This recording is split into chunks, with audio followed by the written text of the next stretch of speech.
Kisah Nabi Isa alaihi salam.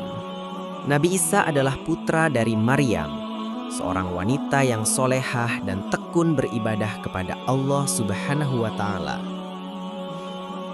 Siang harinya ia pergunakan untuk berpuasa, sedangkan malam harinya ia isi dengan sholat, zikir, dan bertasbih memuji keagungan Allah.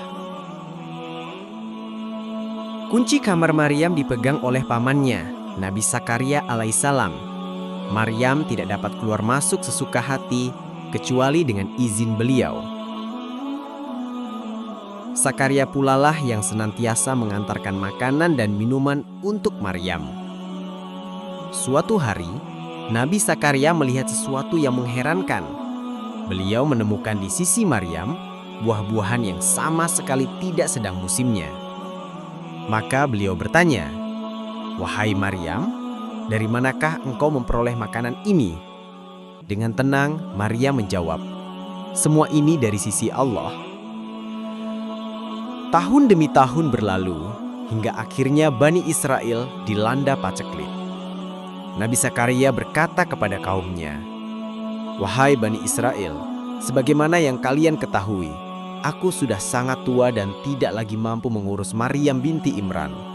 Adakah di antara kalian yang sanggup menyediakan makanan dan minuman untuknya agar ia tetap dapat beribadah sebagaimana yang telah dinazarkan ibunya dahulu?" Banyak orang yang ingin mengasuh Maryam. Karena jumlahnya begitu banyak, diadakanlah undian. Hasilnya jatuh kepada seorang laki-laki soleh, sepupu Maryam sendiri, yang bernama Yusuf, tukang kayu. Yusuf An-Najjar. Setelah ia merawat Maryam, rezekinya pun bertambah. Ia bahkan sering melihat di sisi Maryam buah-buahan yang bukan pada musimnya.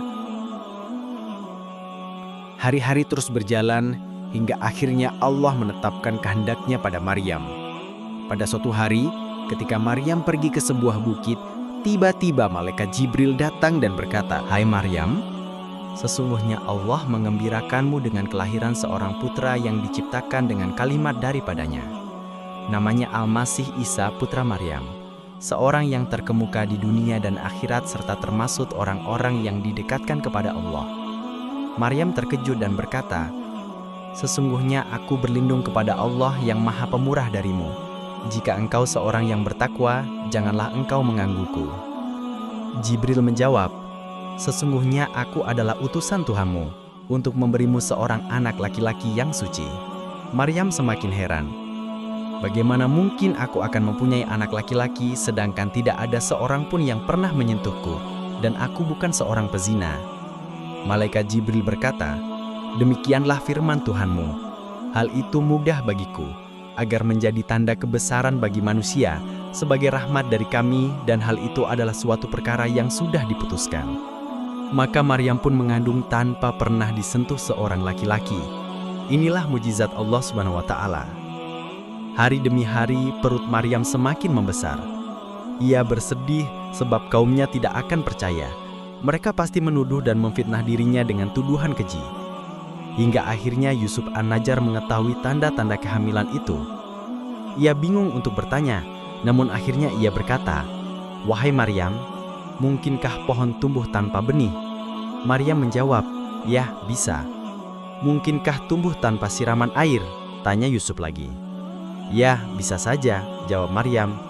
"Mungkinkah seorang anak lahir tanpa sentuhan laki-laki?" Maryam pun menjawab dengan tenang, "Bukankah Allah menciptakan pohon pertama kali tanpa benih? Dan bukankah Allah menciptakan Adam tanpa ayah dan ibu?" Mendengar jawaban itu, Yusuf tersadar bahwa kehamilan Maryam adalah mujizat Allah.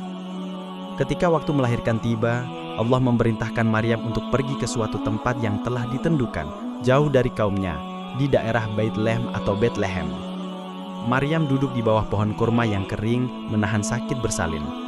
Dalam kesedihan, ia berkata, "Aduhai, alangkah baiknya aku mati sebelum ini dan menjadi sesuatu yang terlupakan." Namun Allah tidak membiarkannya berlarut dalam kesedihan. Allah berfirman, "Janganlah engkau bersedih hati.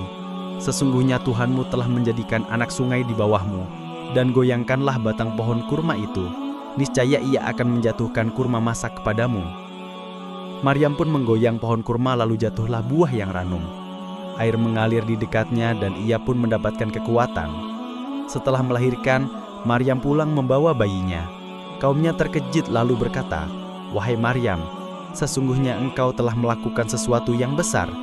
Ayahmu bukanlah orang yang buruk dan ibumu pun bukan wanita yang hina." Maryam tidak menjawab sepatah kata pun. Ia hanya menunjuk kepada bayinya. Mereka semakin heran. Bagaimana mungkin kami berbicara dengan bayi yang masih dalam buayan? Maka dengan izin Allah, Nabi Isa yang masih bayi berkata, "Sesungguhnya aku ini adalah hamba Allah. Dia memberiku kitab dan menjadikanku seorang nabi.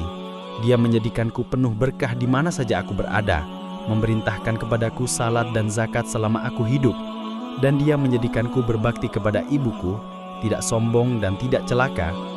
Kesejahteraan semoga dilimpahkan kepadaku pada hari aku dilahirkan, pada hari aku wafat, dan pada hari aku dibangkitkan hidup kembali." Mendengar ucapan itu, kaum Bani Israel terdiam. Namun berita kelahiran Isa juga terdengar sampai ke penguasa Romawi. Raja Herodes merasa takut akan lahirnya seorang anak yang kelak akan terkenal dan membawa pengaruh besar. Maka ia berniat membunuh bayi tersebut. Yusuf An-Najjar segera membawa Maryam dan Nabi Isa hijrah ke Mesir. Mereka tinggal di sana hingga wafatnya Herodes, kemudian kembali ke Palestina dan menetap di kota Nazaret. Ketika usia Nabi Isa mencapai 30 tahun, Allah SWT mengangkatnya menjadi Rasul.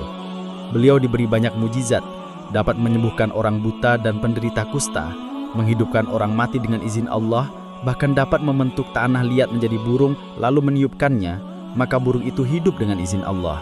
Nabi Isa hidup penuh kesucian, tidak pernah menikah dan selalu mengajak kaumnya kembali menyembah Allah yang Maha Esa. Hingga akhirnya Allah mengangkatnya ke langit dan ia akan kembali menjelang hari kiamat sebagai tanda datangnya akhir zaman.